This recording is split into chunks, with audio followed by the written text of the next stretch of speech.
Buenas noches, amigos. Muchísimas gracias por estar con nosotros haciendo una edición más de Extraños en la Noche, que por cierto, esta es la última edición de este ciclo 2018. La semana pasada vino Lito de Muro, un artista plástico extraordinario, y nos comentaba en la charla, ¿no?, que en su taller trabajaba con una artista plástica cubana. Me estoy refiriendo a Diani Cruz Pérez. Bueno, hemos resuelto invitarla a Diani para que charlemos un poco de las artes plásticas, estas artes tan maravillosas. Así que les propongo una brevísima pausa y vamos a charlar con Diani, que viene de Santa Clara, Cuba.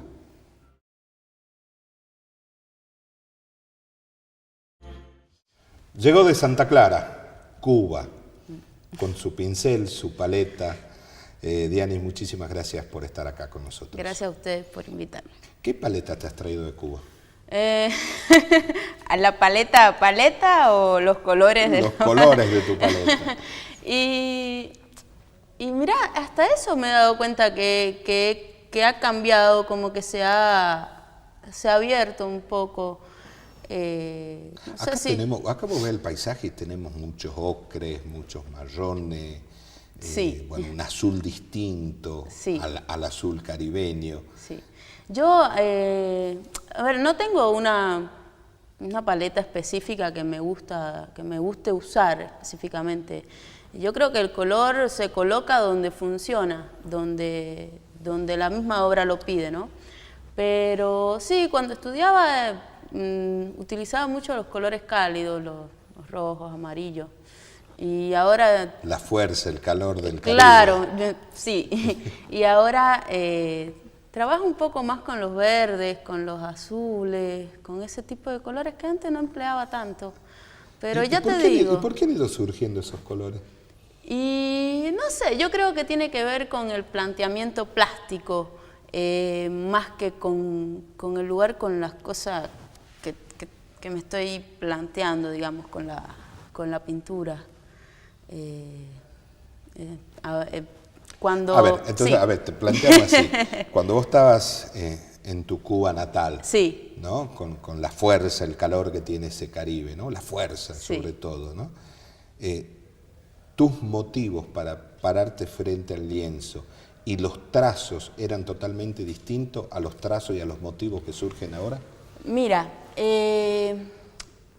cuando yo estaba en Cuba, que estudiaba, normalmente se enfoca en que aprendas las técnicas, en que aprendas cosas muy formales, sobre todo una pintura muy clásica, que es muy diferente a cuando ya sales de la escuela y tienes que enfrentarte tú sola a un lienzo en blanco. Son cuestiones muy diferentes.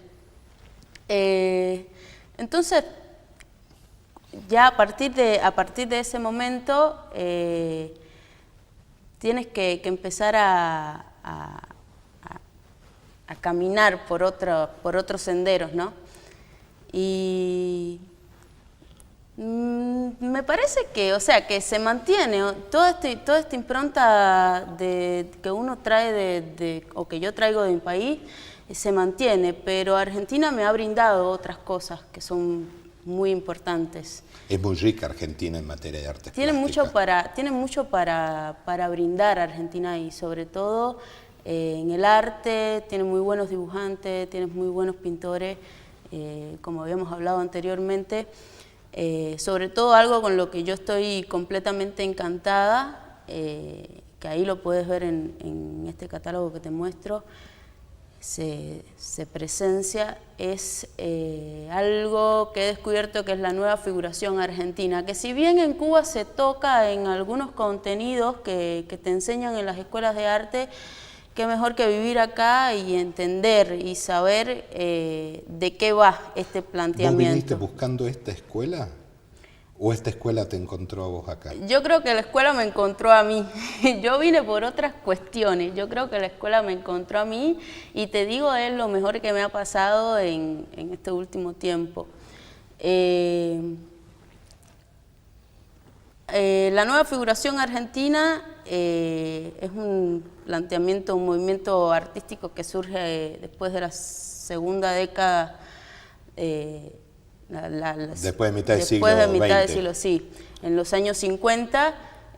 Son 4 artistas argentinos que se plantean una ruptura con lo tradicional que existía hasta el momento. Sobre todo, ya la palabra lo dice, la nueva figuración argentina. Es qué pasa con la figuración delante del abstraccionismo, del expresionismo, que eran las pinturas que estaban colgadas en los museos en ese momento. Estamos en un tiempo medio caótico en la Argentina en esa época.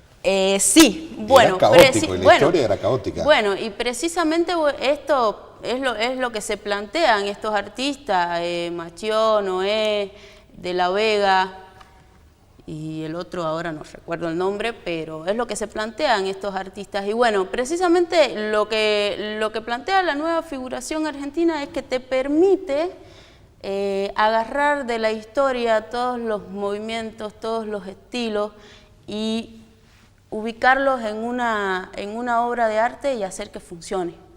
O sea, la historia del arte es la que te permite poder decir esto se va a sostener. Entonces, en este tiempo, en este momento en que estamos viviendo ahora, donde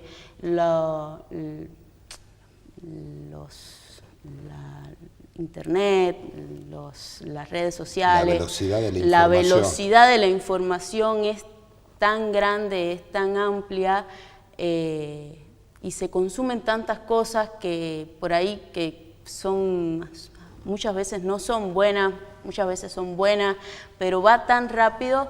Lo único que tú tienes para poder ubicarte, para poder decir, bueno, esto se va a sostener, esto ya se hizo y perdura en la historia, es eso, es la historia del arte. Y esto precisamente es lo que plantea la figuración argentina y es de lo que me estoy agarrando en estos momentos para poder producir una obra. A ver, esta obra, ¿no? Donde vos me explicabas fuera de cámara que sí, tomaste la figura de otro cuadro, sí, ¿sí? Y la adaptaste, le pusiste tu impronta. ¿Esta misma obra la podrías haber pintado en Santa Clara? Sí. O sea, teniendo en cuenta lo que son las corrientes, los movimientos. Sí, a ver, en Santa Clara, en realidad lo que me ha permitido poder llegar a esta imagen, a este tipo de planteamiento, es haber transitado con Lito sobre todo, por estos conocimientos que si bien los tenía, capaz que me hubiese costado un poco más de trabajo hacerlo en Santa Clara, pero qué mejor que hacerlo acá en Argentina, que es la cuna de donde surgió, digamos. Sí pudo haber pasado, pero te aseguro que me hubiese costado mucho más trabajo. O tu inspiración allá era distinta. Mira, yo justo salí de Cuba cuando había hecho solamente una muestra personal. Me recibí y me planteé hacer una muestra, hice una muestra personal que era muy diferente el planteamiento a este planteamiento que hay ahora. Fueron 8 obras, autorretratos todas, donde precisamente era el seguimiento de eso que me habían enseñado en la escuela. Era demostrar que, bueno, que hay una técnica, que hay un conocimiento del manejo del pincel.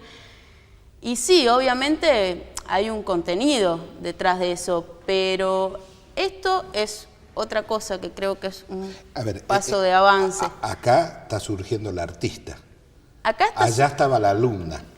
Sí, acá está surgiendo ya esta cosa que te digo, que es cuando vos dejas de estudiar, ya no tienes a tus profesores, ya no tienes a todas estas personas y te encuentras sola delante de un lienzo.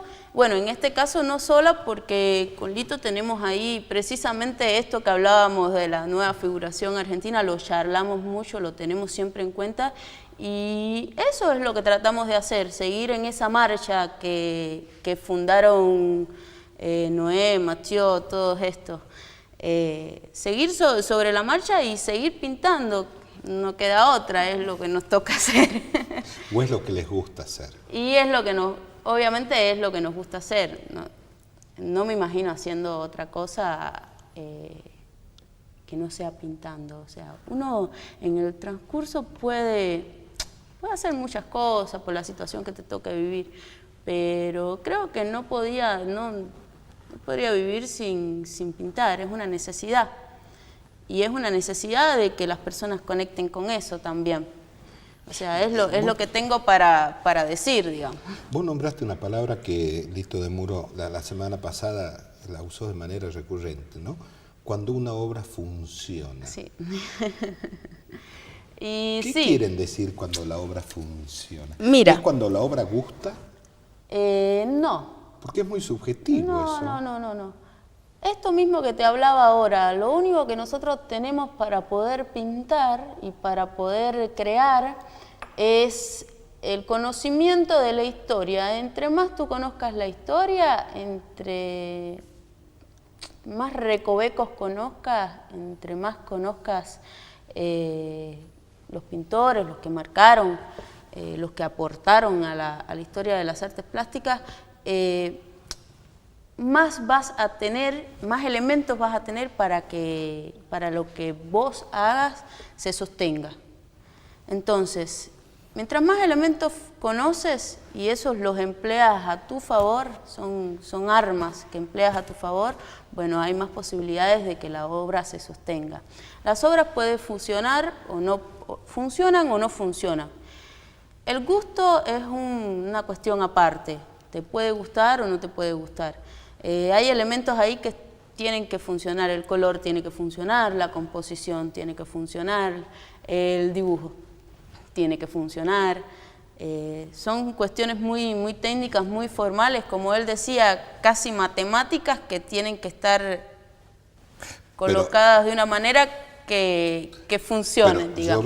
Yo veo tus obras y son hasta caóticas, si se quiere. Y sí. Y bueno, es que precisamente es eso. Nosotros lo que tratamos es de ordenar un caos, de manera tal que nosotros seamos los pintores, son los que guían la mirada del otro. Es la posibilidad que te da las artes. Tú guías y tú vas poniendo. Ayer lo hablábamos. La tarea de nosotros es ir poniendo dinamitas que van a ir explotando cuando las vas mirando, y a partir de ahí vas guiando la mirada del otro. ¿O la voy mirando yo, que soy un público? Nosotros y ustedes también. Todo lo que está en el lienzo no puede ser casualidad. Hay cosas que de casualidad llegan y uno decide dejarlas o decide quitarlas, pero todo lo que está ahí pasa por un proceso de varios filtros que tú decides, bueno, sí, esto está acá porque la vista entra por acá, tiene que triangular, el color que está puesto acá. Todo está organizado de manera tal de que tú diriges la vista del que está mirando. Esa organización de que habla, ¿no? Sí. Organizar ese caos, ¿no? Sí. Porque Lito nos decía que el papel en blanco es caótico en sí. ¿No? Organizar ese caos requiere un dibujo previo o directamente vos te parás frente al lienzo y empezás con los trazos. No, mira, yo normalmente dibujo. Sí, por mi formación académica, anteriormente a empezar a pintar acá en Argentina, normalmente la academia lo que te plantea es eso, que tú construyes a partir de un modelo en vivo, vas construyendo.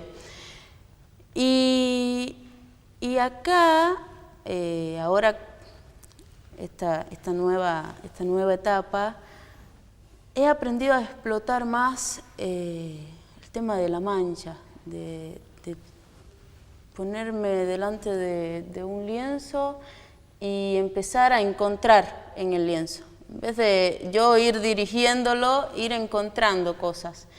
Y bueno, en realidad lo que me permite poder ordenar ese caos es mi formación.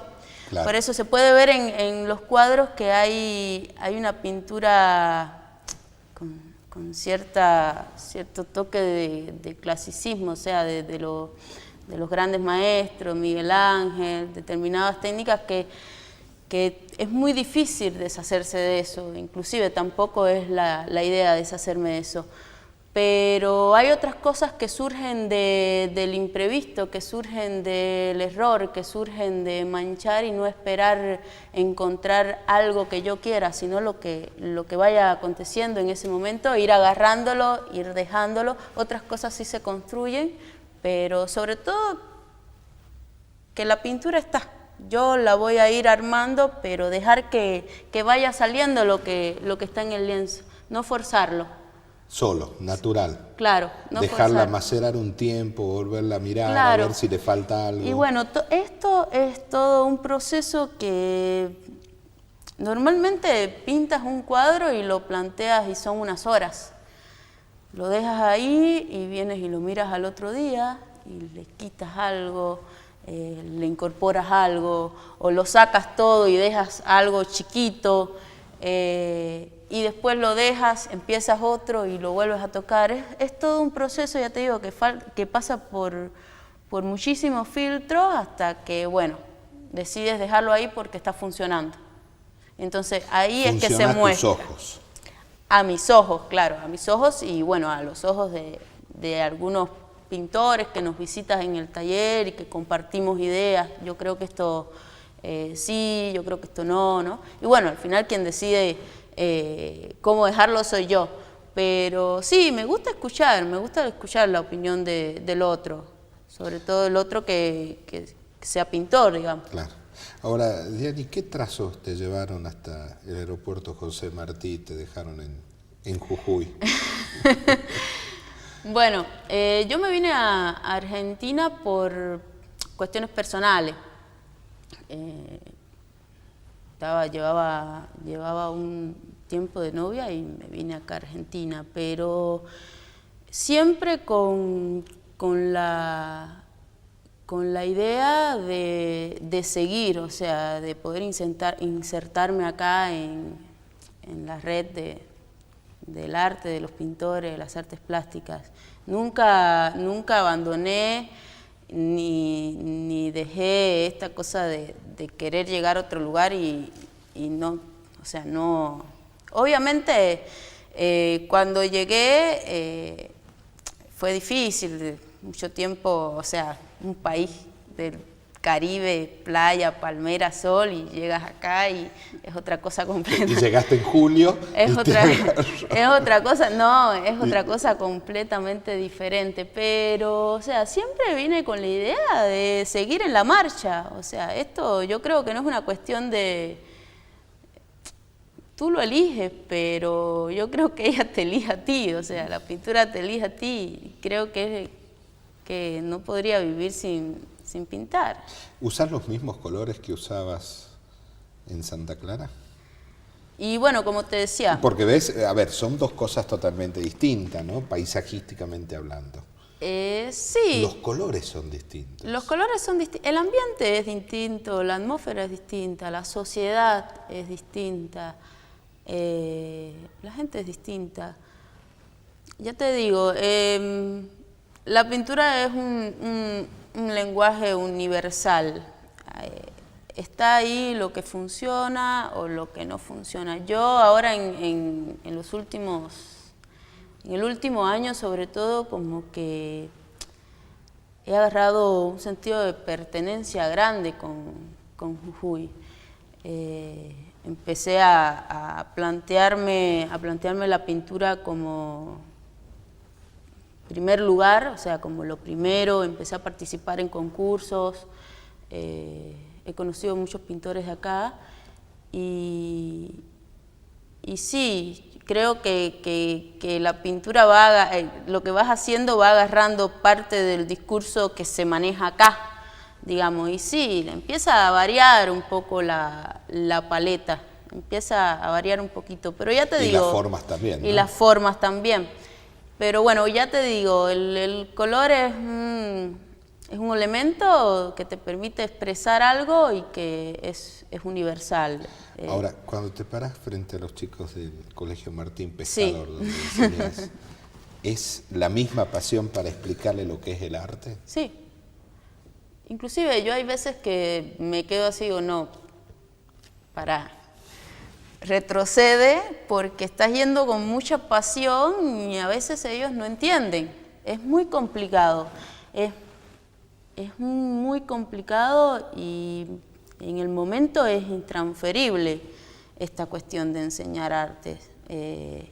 Pero sí, yo les hablo con la misma, así mismo como te estoy hablando acá, como mismo charlamos y discutimos las cosas con Lito en el taller, la misma pasión con que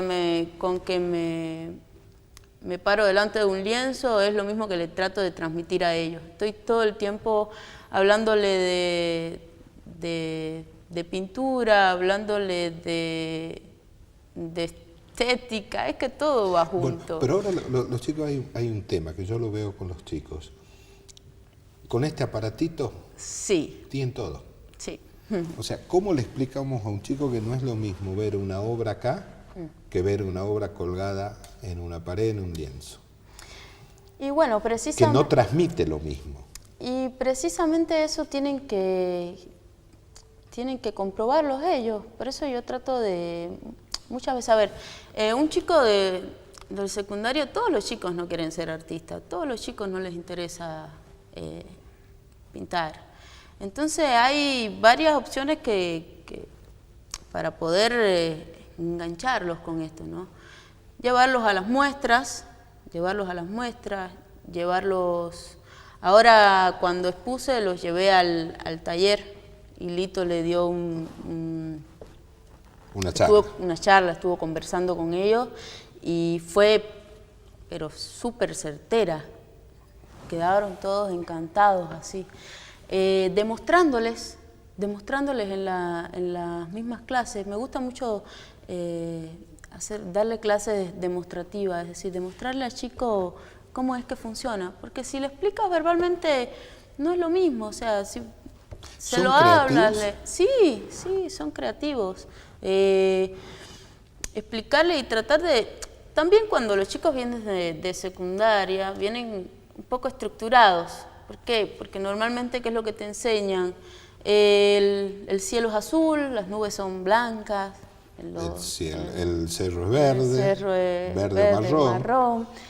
Y entonces, y el techo de la casa es rojo. ahí es donde empieza toda esta tarea que hablábamos ahora de explicar que tiene que funcionar plásticamente. No es importante si el cielo es azul, es rosa, es verde, es negro. Lo importante es que ese cielo esté funcionando en el espacio. Entonces, bueno, ahí es donde empiezan a venir los conocimientos de la composición, la línea, el color, que también se les puede enseñar de otra manera. O sea, yo les pregunto desde que se van a vestir, cuando ustedes se van a vestir, ¿se eligen ropa así al azar? Y todos te responden, no. Y bueno, entonces ustedes ahí están formando un criterio estético. Eso es composición. No se pondrían un pantalón a raya con una corbata de círculos a cuadros. Entonces, bueno, ahí ustedes están aplicando todo eso. Cuando eligen decorar su pieza también. Entonces es tratar de buscar la manera de que ellos se enganchen con esto. Y sí, aprenden los chicos y me sorprenden por ahí muchísimo. Ahora, el día 14 hicimos el acto final del curso y hicimos una muestra con los trabajos, con el último ejercicio que hicimos los trabajos. Yo les propuse un ejercicio sobre las vanguardias artísticas del siglo XX, que ellos hicieran reproducciones, interpretaran un cuadro que les gustara y que bueno, lo reproducieran. Impresionante los trabajos que hicieron. Lindos. Sí, impresionante, muy bueno. ¿Qué pasa en Cuba que se le da tanta importancia a las artes? Al menos desde la mirada nuestra, ¿no? Se le da mucha importancia a las artes. Sí. El cine tiene un papel preponderante, la música, la plástica, las letras cubanas. Mirá, yo creo que en Cuba se le da importancia al intelecto de manera general. se le da importancia a las ciencias. En Cuba se le da mucha importancia a la formación y a la educación de las personas. Y las artes son un arma tremenda, o sea, no, es algo que he naturalizado tanto que ahora me dejas así, ¿viste? Como, y sí, desde que estás en primer grado hacen hincapié en la cultura, hacen hincapié en la cultura, sobre todo la cultura general integral. No es casual que el Gabo, García Márquez, haya puesto su academia en Cuba. No, para nada. No es casual. Y es que bueno, la política cubana prioriza este tipo de cosas. Es algo que desde el 59, cuando triunfa la revolución, lo priorizó. Fidel lo priorizó. Priorizó la educación, y con la educación vienen, las dos cosas van de la mano. Educación, cultura, es algo que en Cuba va de la mano. No se distancia en ningún momento. Vas a una escuela primaria y los chicos te pueden hablar de pintura. ¿Quién fue Amelia Peláez? ¿Quién fue Víctor Manuel? Yo recuerdo que yo estaba en segundo grado, en el libro de lectura, tenías la biografía de Víctor Manuel, de Amelia Peláez, de Fidelio Ponce de León. O sea, viene desde la cuna. Dianis, ¿cuándo tenés previsto hacer una nueva muestra acá en Jujuy? Bueno, ahora estoy trabajando. Ahora arranqué de nuevo a trabajar. ¿Estás preparando una serie? ¿Qué estás haciendo? Estoy trabajando en gran formato, ver qué pasa con el formato grande. Y sobre esta misma... Más. Sí, 1.50, algunas cosas en papel como experimentación, como búsqueda de seguir trabajando. Esto no para más, o sea, no paras y te pones a trabajar específicamente para una exposición. Yo todo el tiempo estoy haciendo algo, todo el tiempo estoy pintando, todo el tiempo estoy dibujando. No espero tener un motivo específico para ponerme a pintar. Estoy viendo qué pasa con el formato grande y seguir sobre la marcha de esto que te estaba explicando. Es impresionante la cantidad, o sea, es infinita las imágenes que se pueden crear. No te podría, es algo infinito, no tiene fin. Entonces, bueno, en esa búsqueda, en esa marcha estoy. A mí me gusta la lógica que tienen ustedes, ¿no? La lógica del caos. ¿no? Claro, porque me acuerdo de lo que es la teoría del caos, ¿no? Claro, es lo que te permite, o sea, nunca sabes la cantidad de cosas que tienes incorporadas en tu memoria visual. Eso es lo que sale. Que tiene que ver con lo caótico del siglo XXI. Sí, tiene que ver con claro, con todo lo vivido. Yo nací en el siglo XX. No, yo soy del siglo pasado. Ya te digo, tiene que ver con lo que has vivido, con tus experiencias, con todo. Como decía Muro los otros días, tenemos antena y filtramos todo y lo colocamos ahí. Y era como te decía, somos encargados de poner pequeños explosivos que explotan cuando la persona lo mire, y es lo que hace que conecte con la otra persona. Es nuestra labor. Primero es nuestra labor porque nos hace bien, porque es nuestra tarea, y lo otro es conectar con las personas, que las personas sientan, es visceral, es algo que lo hace, y en realidad tenés todo un montón de conceptos de personas que han escrito sobre eso, pero es visceral, viene de acá. Y el caos lo generan ustedes en nosotros cada vez que nos paramos frente a una obra de arte, ¿no? Y bueno, porque nos genera un caos en la cabeza. Claro, ahí es donde se completa la historia, cuando logras conectar, cuando logras que la pintura, cuando ya sale la persona, sale el pintor, porque acá la pintura es lo que dice, cuando la pintura logra conectar con las personas, cuando alguien logra conectar con eso y logra sentir eso. Diani Cruz Pérez, muchísimas gracias por haber estado en estos Extraños en la Noche. Gracias a ustedes por Y invitarme. esperemos pronto ir a ver alguna muestra tuya. Claro que sí, ya lo voy a invitar. Muchísimas. Hacemos una breve pausa y ya nos acompaña en el segundo y último bloque del ciclo 2018 el maestro Fortunato Ramos. Comenzamos el último bloque de esta edición 2018 de Extraños en la Noche y es un gustazo cerrar este ciclo con el maestro Fortunato Ramos. Muchas gracias, maestro, por estar acá. Para mí también es un gusto y un honor compartir esta tarde y especialmente en el cierre del programa. Y le digo maestro porque cuando usted bien nos visitó alguna vez, hace ya 2, 3 años atrás, le preguntamos, ¿no?, cómo le gustaría que lo recordara. Decía, como un maestro, dice. Si yo soy maestro, nos contaba usted, ¿no? En esencia es eso. En esencia es eso porque yo creo que el maestro ya tiene su inclinación desde el comienzo de la vida misma hasta el final. Entonces, nunca toda la se vida. Jubila de maestro. No, porque estás haciendo alguna cosa y sin darte cuenta estás haciendo de maestro. Y muchos casos se me dieron, ¿no? En que me saludó una gente, pero usted es un maestro, en serio. Bueno, no es jactancia, sino que he visto en muchos de mis maestros y en muchos de mis profesores modelos ejemplares, desde la forma de hablar, la forma de vestir, con todos sus errores que pueda tener, errores humanos, ¿no?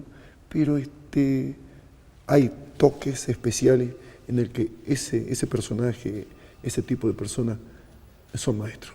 Usted sabe, maestro, que hace rato estuvo Diani Cruz Pérez, ¿no?, una artista plástica cubana que está radicada ahora en la provincia.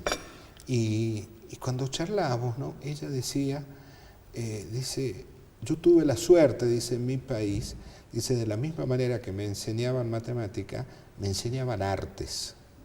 ¿Sí? La pregunta es, cuando usted se paraba con el delantal blanco delante de los chicos ahí en la quebrada, además de matemática y lengua, ¿le enseñaba arte? Música, amigos, música sin ser profesor de música y sin que la escuela tenga ese cargo, simplemente siendo el maestro de grado, me iba a la parte musical, porque es un valioso recurso el tocar un instrumento y ver cómo el chico de los cerros, de esos lugares, y especialmente como no conocían el acordeón, es un instrumento foráneo. Claro. ¿No? Entonces, como no lo conocían, al sentirlo, y el mayor quedaba entusiasmado, el hombre grande quedaba entusiasmado, dice, ese instrumento, y salen lindos las cuecas ahí, che. Claro, salían los ritmos que él conocía, pero de un instrumento foráneo. Bueno, pero ahí está la clave, ¿no? Es cierto, un instrumento foráneo el acordeón, pero como la música es un lenguaje universal que no respeta ni tiempos ni fronteras. Correcto. Porque el acordeón no es para tocar solamente una tarantela, sino también es para tocar una cueca, un taquerari. Sí, completamente.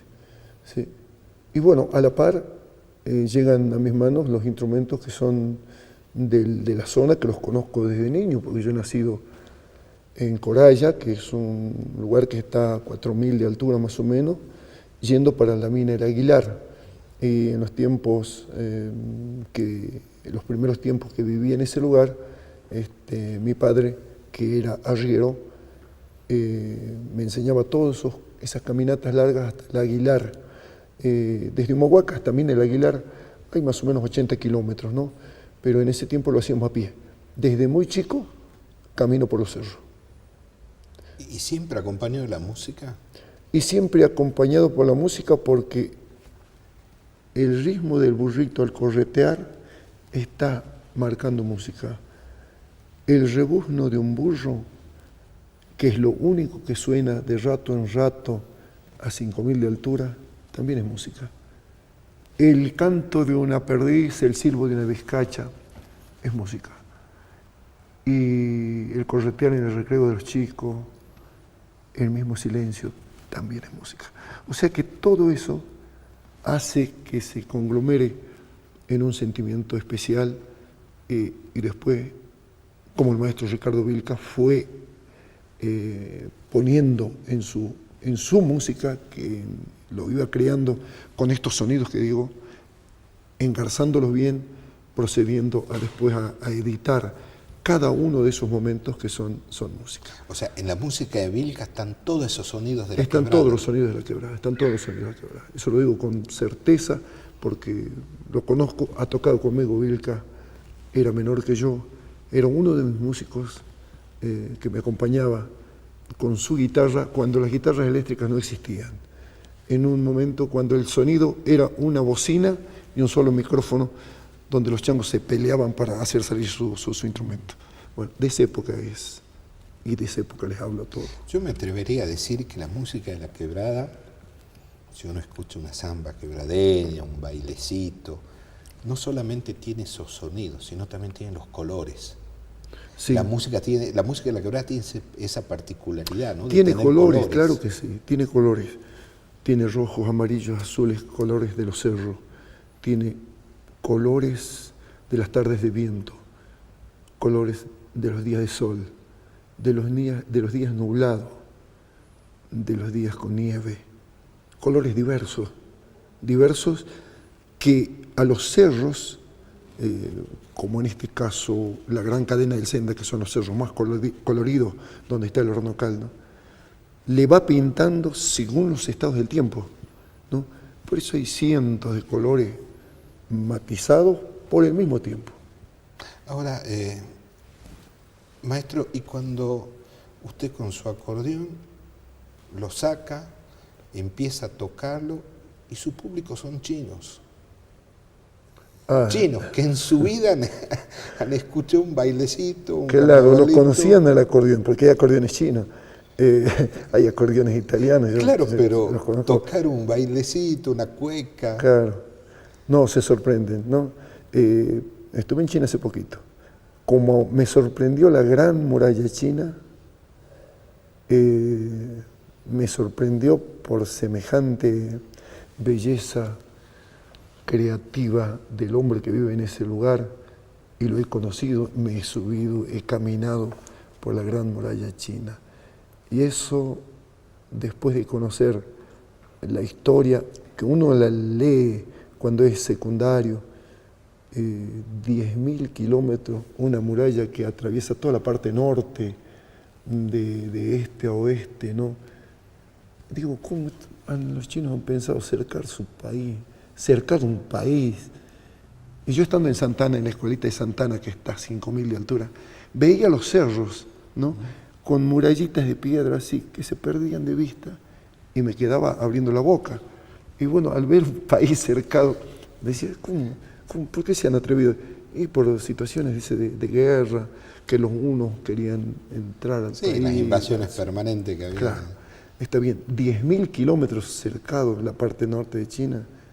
Bueno, admirable, y al ver las caídas que tenían en épocas donde no había armas de fuego, no se conocían las armas de fuego. Entonces, las señales de humo o las señales de fuego que salían cada tanto en tanto de cada torre que tenía esa muralla, me hacía acordar las civilizaciones nuestras que también tenían ese tipo de señales, ¿no? Los antigales de la quebrada. Claro que el que no conoce dice, pero los antigales, que en cada cerro, el que vaya para quebrada, a veces no se da cuenta, ¿no? Circula, por ejemplo, de Volcán, hablemos hasta pasando Humahuaca, hasta Iturbe, hasta esa zona. Cada tanto en tanto, en los cerros naturales, que no son puntiagudos, hay que tener en cuenta. El Antigales tiene el aplastamiento en la parte del cerro, en la parte alta. Y ahí está el Antigal, ¿no? Y de esa parte hasta el otro cerro que tiene la misma forma, está el otro Antigal y el otro y el otro y el otro. Kilómetros y kilómetros, ¿no? Pero esos son naturales. Los otros, como no tenían eso, cercados por el contorno de los cerros, kilómetros y kilómetros se pierden de vista. Bueno, todas estas maravillas, o estando en otras partes también, que tienen su significado para el sentimiento, uno globaliza en el interior y hace la música de acuerdo a todos esos hechos vivenciales, especialmente en el lugar donde ha nacido, en el lugar donde ha vivido o ha trabajado, o con los chicos como en mi caso, o con los mayores también de esos lugares que quedaban boquiabiertos al escuchar un instrumento foráneo. Y más aún, cuando ya uno va tomando los instrumentos que ese vecino toca, como el erquencho, la caja, o canta las coplas, o toca el erque, como en mi caso. Entonces es uno más que está tocando en homenaje a toda esa belleza natural. Ahora, en China, sacaba el acordeón, pero también había un erquencho, un erque. Por supuesto que lo llevé y lo presenté en escuelas con chicos, lo presenté en espectáculos, como en provincias como Guizhou, por ejemplo, una provincia en la que estuvimos, paramos, vivimos unos días, y junto a mí estaban dos cultores más que son hermosos, ¿no? Interiormente hablando, y cada uno con sus características, como Tomás Lipán y el Tucuta Gordillo. Sí. Así que los tres estábamos andando por esa zona, haciendo nuestras cosas, es decir, música, y contando todas estas anécdotas con ayuda de traductores, porque de chino no sabemos un pepino. Y bueno, esa es la misión del músico y del maestro. Ahora, ¿qué les decían ustedes de Jujuy cuando se paraban en el escenario? Que quedaban sorprendidos porque esos instrumentos no conocidos únicamente sentían lo que imaginaban que transmitían, ¿no? Al escucharlo el erque, como siempre, esto es para comunicarse, seguro. Primero, comunicación, sí, y son para eso, ¿no? Por supuesto. Comunicación, mensajes, comunicación, sentimientos, comunicación, alegría, tristeza, estados anímicos, colores, de todo eso. Carnavales, Pachamama, todo eso. ¿Y se contagiaban de la alegría de la música de la quebrada? Sí. Hay momentos en que un erque, por ejemplo, puede marcar tonos en música contagiante. Hay momentos en que un acordeón se pone saltarín. Y, por ejemplo, estoy tocando un carnavalito y si me acuerdo de esos burros que corrían cuando están cansados, porque el burrito, por ejemplo, cuando se lo exige un poquito en la subida, se cansa como cualquier animal, como cualquier persona. Pero cuando ya está por llegar a su querencia, después de caminar un día entero, está por llegar a destino, lo olfatea, lo sabe, lo conoce. Y se empieza a apurar y el burro empieza a correr y hace un trotecito un rato. Ese es el ritmo del carnavalito. Es un carnavalito ya, la alegría del animal que está contagiando ese momento de llegar a destino, ¿no? Es un mensaje. Bueno, eso es musical. Es matemática, porque el chico también sabe contar a través del marcado del trote de un animal. Sí, lo sabe, claro. Es matemática, es música, es color, es sentimiento, es un todo. Ahora, cuando usted habla de música, color, sentimiento, nos puede hacer abstracción del tiempo que estamos viviendo hoy, ¿no? Próximos a la Navidad, estamos a pocos días de la Navidad y como todos los años usted va a presentar estos villancicos de la quebrada, ¿no? El sábado en el Caja, pero la pregunta es, ¿qué color tienen los villancicos de la quebrada? Tiene el color, en nuestro caso, el color de los cerros, de las plantas, y ahí yo relaciono a veces con los olivos, del Monte de los Olivos, porque he tenido de suerte de estar en la Tierra Santa, ¿no? Y estando en el Monte de los Olivos, me contaba un hebreo de que hay olivos que son testigos de la pasión de Cristo. Tan raquíticos, ¿eh? Claro. Ahí en el Getsemaní. Claro, en el Getsemaní. Entonces me dice, ¿y cómo se nota? El olivo que más tallo tiene determina la cantidad de años que tiene. Y hay olivos con el tallo demasiado opulento, demasiado grueso. Dice, se tiene la época de la pasión. No puedo creer, sí. Sí, porque el tallito pequeño, delgadito, es de un olivo chiquitito. Así que te imaginas lo que puede ser. Bueno, y ahí te muestran el tallo de los olivos. O estar en el río Jordán, por ejemplo, ¿no? Yo me acuerdo una mañana habíamos recorrido el Jordán y cada uno recogía su potecito con tierra. Hay que llevarse Tierra Santa, chango, de acá estamos en la Tierra Santa. ¿Y dónde está la Tierra Santa? Pero la estás pisando, dice él. Sí, ahí nomás recoger tierrita santa. Y bueno, caminando a las orillas del Jordán, 5 de la tarde, mucha hambre, no habíamos comido. Llegamos a un monasterio y había unas religiosas que dicen, aquí van a almorzar. Y no veíamos nada, era un tablón, unas banquetas, tomen asiento, sentamos, y vemos aparecer a una religiosa con una fuente llenita de panes, así como tiras de pan, como 30. Tomen una cada uno. Ya han empezado a picotear los chavos, el hambre era mucho. Esperen, dice, viene otra religiosa con una fuente con 30 pescados asados, así, a lo largo. Tomen cada uno con la mano, y ya empezaron. Esperen, vamos a bendecir la mesa.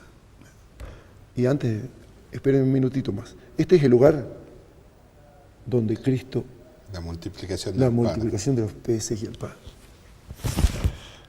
Nos tocaron todo el intimismo y después, bueno, de llorar un poco a comer. Pero nosotros, ¿qué hicimos para estar acá? ¿Por qué llegamos acá? No lo sé hasta ahora. Los villancicos de la Quebrada, ¿hay algo que nos indique de cuánto tiempo se remontan? ¿Cuál es su principal característica? Netamente con relación al nacimiento, con los ritmos lugareños y con los ritmos que recibimos de la música original, de la música de hace miles de años atrás, de las canciones de Navidad, como por ejemplo Noche de Paz y otras que son mundialmente conocidas. Que también son foráneas a nosotros. Son foráneas, sí, son foráneas.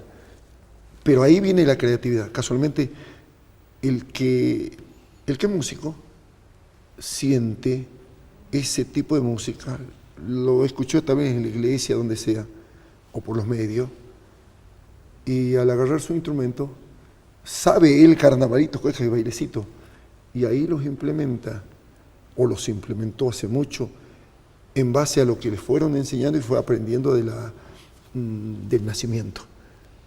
Y al ver su burro, porque el nacimiento habla del burro, habla de la Virgen María, habla de los pastores, él es pastor, claro. Él tiene burro. Habla del pesebre, del olivo, él tiene un churque. O sea que es un pesebre, y viviente, Cuando amigo. hablan de una cueva, ellos tienen cueva. Claro, tienen cueva. Ha dormido en cueva, él ha dormido muchas veces en la cueva. Ha cambiado tras el burro, pero 10.000 veces. Es un niño más. Se da cuenta de cómo es el niño de Dios. Pero yo estoy viviendo eso, o lo he vivido eso, o estoy en este momento caminando los cerros detrás de llamas de Vicuña y veo que el niño Dios fue lo mismo. Y cuando escucho un guachitorito o toro guacho... El guachitorito, ¿ese es bien de acá o es es por ahí? Es de acá, es de la región, no digamos argentino, sino de toda una región del norte. Bueno, pero ritmos de guaynos, de taquiraris, y ritmo, por ejemplo, de chamamé, todo hecho con sentido navideño, son villancicos de Navidad. Y apenas escuchar, tararara, tararara, tipo baile, o el bailecito mismo que lo toca Jaime Torre, la peregrinación. La peregrinación. Y bueno, es marcado de ritmos, ¿no? De diferentes lugares, pero con el sello navideño, porque se ha hecho con el sentimiento de esa manera. Lo mismo el villancico, como un guayno, un taquirari, se lo toca con ese ritmo de taquirari, pero el sentimiento es villancico. Bueno, lo puso el creador, el músico del lugar. Usted hablaba de los... tome su tema, maestro, sí, ¿no? Sí, tranquilo. Usted hablaba de los niños, ¿no? Esos niños que también son pastores, que también duermen en una cueva, que también van detrás de un burro. Y hay algo que es absolutamente conmovedor hasta hoy, siglo XXI, que son los pesebres, ¿no? Donde los niñitos vienen a adorar con toda esa inocencia que ellos tienen. Claro. El Que pesebre es muy de acá. Eso es muy de acá. Sí, sí. Y el pesebre es familiar. Primero es familiar, donde la familia ha montado, ha hecho la casita, ha hecho la cunita del niño, lo ha hecho con sus manos la imagen de San José, de la Virgen María, de los camellos, de las montañas, porque son montañas parecidas a las que las tiene en vivo. Todos los lugares ha fabricado su pesebre, le ha invitado a los chicos de más cerca, a los vecinos, a los chiquitos, para que vengan, y ahí está la imagen del Niño Dios, para que en base a la música que ha propuesto con sus quenitas, con sus bombitos, con sus charangos de la zona, vengan y adoren al Niño Dios. Con figuras como los camellos, como los burritos, como el mismo borrachito, con elementos que él conoce. Y está el borrachito. Si lo vemos todos los días, el borrachito. ¿Por qué no va a adorar al borrachito? Y un chico hace de borrachito. Y porque no se caiga, está enlazado. Está enlazado y uno tira de un lado, del otro lado, para mantenerlo en pie. Parado, ¿no? Y él está con su botellita y va adorando al ritmo de un villancico. O sea que son vivenciales, son hechos vivenciales, son hechos de todos los días, y donde la familia hasta se compromete consigo y con su economía precaria en hacerles buñuelos, chocolates, caramelos, todo lo que pueda para el chico. Cuando vaya. Ahora, maestro, ¿cómo hacemos para que este patrimonio cultural intangible que tiene la provincia no se pierda? Yo creo ¿Qué que es lo que tenemos que hacer nosotros como adultos? Primero, conocer a fondo el sentido de esta comulgación, de esta presencia, ¿no?, de las Navidades, que ya lo tiene, por origen mismo lo tiene, pero aparte de ello, darle el incentivo y la ayuda necesaria para esos momentos, ¿no?, y no decaer en ese aspecto. Al contrario, yo veo que en estos últimos tiempos más está creciendo. Qué bueno eso. Habrá una necesidad de revalorizar la cultura. Hay que revalorizarla, seguro, pero hay crecimiento. Yo me acuerdo cuando, por ejemplo, en mi pueblo, en Humahuaca, cada familia dispersa en cada barrio tenía su pesebre de barrio. Y lo he visto acá en Palpalá, en Perico. Visito varios pesebres en Palpalá y inclusive en Alto Comedero. Tengo unas familias que me llevan para la Navidad y voy a tocar allá. Y veo, ¿Va con el acordeón? Voy, sí. Y veo que pulula cada barrio con su grupo, ¿no?